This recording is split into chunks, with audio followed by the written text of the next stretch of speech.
Hey Velvex, previously known as Punchaya, and the YouTuber formerly known as Minki. Seriously, bud, when I tell people about you, they are impressed with me. They never thought I would have so many people watching my videos.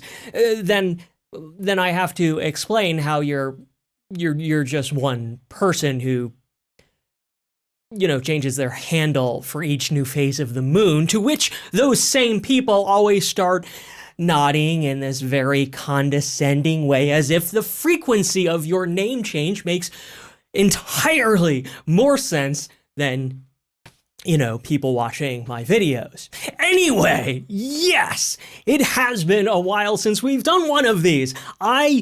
I listened to your "Life is Too Hard for All of Us" epic during my my morning bike ride. With my recent foray into some of the more, let's call them, toxic corners of YouTube, I figured it was a good time to catch up because, yes, for all of the things that we do in fact relate on, mental health, sensitivity, creativity, yada, yada, yada, I have never related to you as much as I do right now, standing under this glorious deluge of toxic as fuck YouTube comments, which I will be honest here. You know, at first, it feels fucking great. A couple hundred comments on a single video? Gimme, yeah! But then, oh, that aromatic stench, it just hits you and you realize this must be what people feel like when they are standing right behind Donald fucking Trump. I mean, like physically standing behind him after he shits his pants. Again, it's just awful, man. YouTube comments, I mean, and Donald fucking Trump, of course, the absolute worst.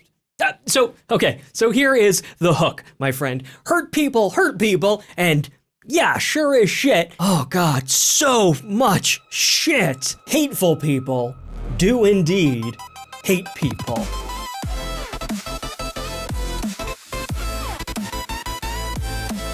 Okay, so the basic premise of your video was that the hate people target others with is usually just a projection of their own pain and insecurities caused by, you know, life, which of course is a total fucking hellscape that even Satan is looking at and saying, nah, man, I'm good down here in hell. Yeah. Allow me to play the part of one of those toxic commenters for just a second. And yes, my friend, I too have received this exact flavor of feedback many a time. Hey, I just summed up your entire 40-minute rant in one fucking sentence. Har, get to the fucking point and hire an editor. You know, it's like, calm the fuck down. Go take another swipe of the shorts feed and leave the real videos to the adults, okay? Expectations, comparison, and the internet itself certainly have a way of ruining absolutely everything, which honestly creates a little cognitive dissonance, because there are things that deserve to be ruined. Donald fucking Trump, the Epstein class, big tech, big oil, Corpo America, Donald fucking Trump, reality television, Donald fucking Trump. It is absolutely black and white how none of these things deserve a lick of grace. But when I sit down and watch a show, enjoy the show, and then share why I enjoyed the show, or when you, Velvex, are simply existing and creating on YouTube, we collectively are somehow lumped into that exact same zero grace category by the toxic dregs of the comment section. fuck us and the videos we wrote in on, right? I know you have been plugged into this particularly toxic YouTube ecosystem for a minute now. For me, despite how long I have been creating and how long I have been on YouTube, I have to be honest, this specific flavor of hell is still fresh.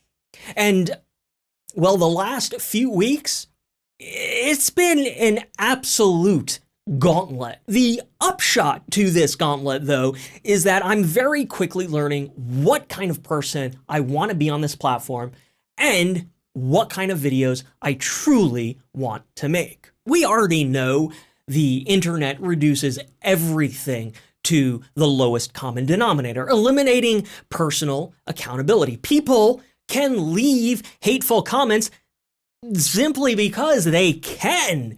Most of them would never say these things in real life, and if they did, they'd probably get punched square in the face, assuming they don't scamper away fast enough. But at this starter level of YouTube, decency barely gets any oxygen because, say it with me now, decency doesn't get clicks. Now, I want to believe that as we level up and build that authentic core audience, we can similarly level up to an exchange of ideas based on mutual decency. But I admit, that might just be wishful thinking at this particular late stage of internet and shitification. If either of us actually gets there, I am sure we'll let the other one know. What I do know is that, personally, I don't want to be part of that endless cycle of rage. I'm already an angry person by default. As we have both discussed, it is very difficult to simply exist in this reality without getting angry.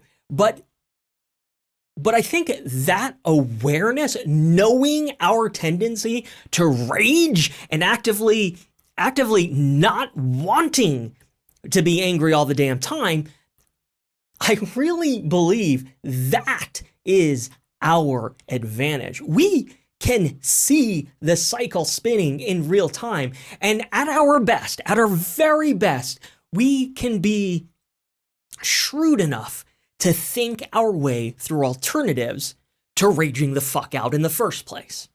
And yes, it is absolutely cope, because cope is short for coping mechanisms. And the mechanism here is protecting our own headspace and mental health.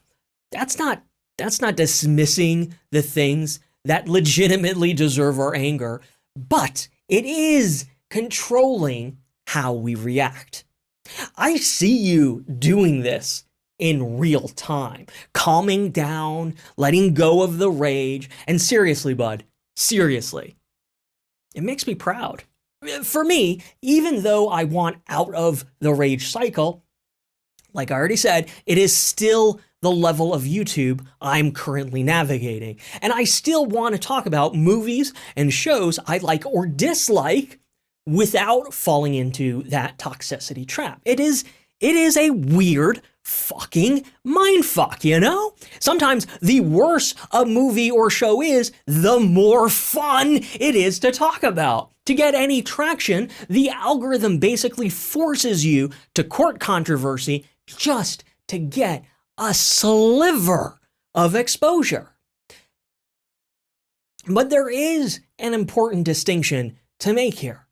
Controversy, contrarian opinions, or simply liking what others hate or hating what others like, is radically different from toxicity. Toxicity is harmful intent. It is poisonous and destructive. You can have a controversial opinion or contrarian opinion without the intent to harm. Which actually suddenly makes me wonder, do Do the worst of the comment trolls have any idea exactly how toxic they're being, or do they know and just not care? Great, now we've gone from toxicity to psychopathy. Yeah, really not beating those first time on the internet accusations there, Crumbles. My point is that toxicity is the real rot that is ruining the internet. What I'm trying to appreciate in my own work is the fine line between disliking a piece of media and hating it. Once that line is crossed into hatred and toxicity, fuck. Game over, man. And as soon as that toxicity shows up in the comments, woof. Yeah. Circling back to who I want to be on YouTube, I wanted to take a minute to share a few of the rules I've drafted for myself to produce my videos by. Consider this my explicit coping mechanism for dealing with the angry, hurtful corners of the internet. They are entirely personal to the work that I'm doing on my channel, but maybe you'll find, a little bit of inspiration in them. Rule number 1, always punch up, never down. That I think is pretty self-explanatory. Rule number 2, hate the corpos, not the people. Individuals are nuanced and intelligent. Groups and crowds and corporations are dumb as a bag of fucking rocks. Rule number 3, there is always an exception.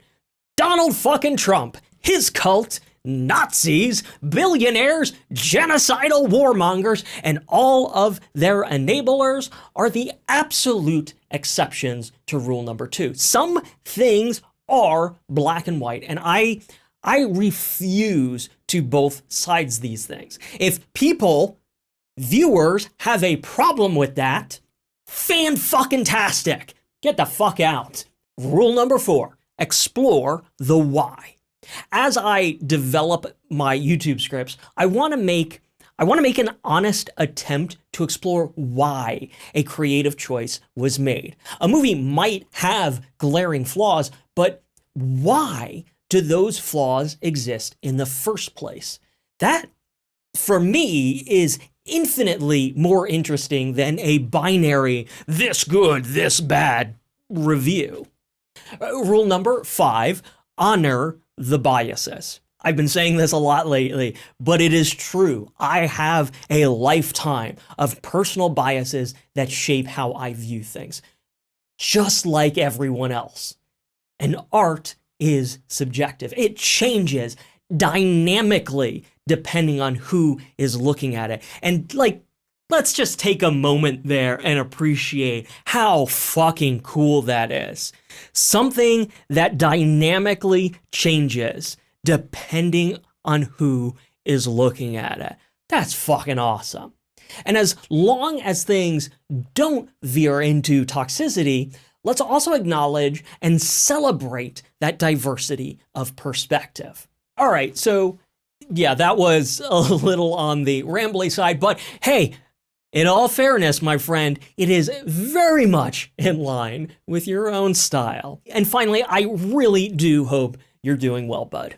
For everyone else watching, like and subscribe if you like liking and subscribing. If you want to support what I'm doing here, please check out my feature film and my novels. All the links are in the description below. Until next time, stay creative, friends.